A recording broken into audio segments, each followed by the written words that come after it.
আজকের এই সোহরাওয়ার্দী উদ্যান থেকে আমরা বলতে চাই, দাদারা ওপারে ভালো থাকেন, এপার নিয়ে মাথা ঘামাবেন, সোহরাওয়ার্দী উদ্যানের দিকে থাকুন।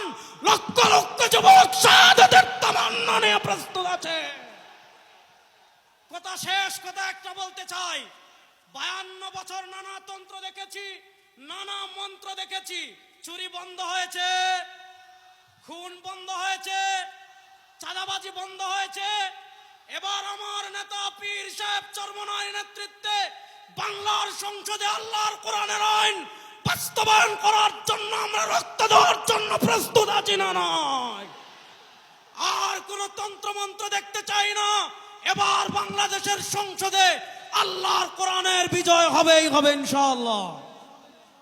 ইসলামী যুব আন্দোলন বাংলাদেশের আজকের এই স্মরণকালের ঐতিহাসিক যুব কনভেনশনে বাংলাদেশের বিভিন্ন প্রান্ত থেকে আগত যুবকদের জাতীয় উলামা মাশায়েখ আইম্মা পরিষদের পক্ষ থেকে আন্তরিক মোবারকবাদ জানাচ্ছি।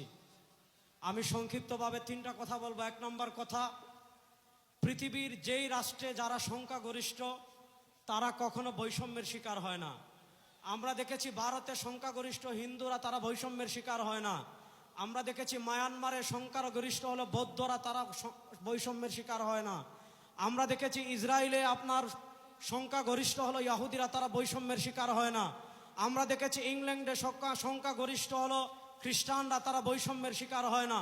কিন্তু গত 52 বছর থেকে এই বাংলাদেশের সংখ্যাগরিষ্ঠ মুসলমানরা সবচেয়ে বেশি বৈষম্যের শিকার হয়েছে, সবচেয়ে বেশি জুলুমের শিকার হয়েছে, সবচেয়ে বেশি অত্যাচারের শিকার হয়েছে।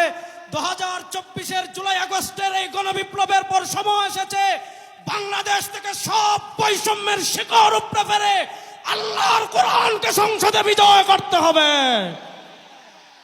আমরা পরিষ্কার ভাষায় বলছি, গত 52 বছর থেকে আমাদের উপর ভারতের যে আধিপত্যবাদ ছিল, জুলাই আগস্টের গণবিপ্লবে ভারতের আধিপত্যবাদকে পরাজিত করতে যারা নেতৃত্ব দিয়েছেন তাদের অন্যতম হলেন আমাদের নেতা পীর সাহেব চরমনাই।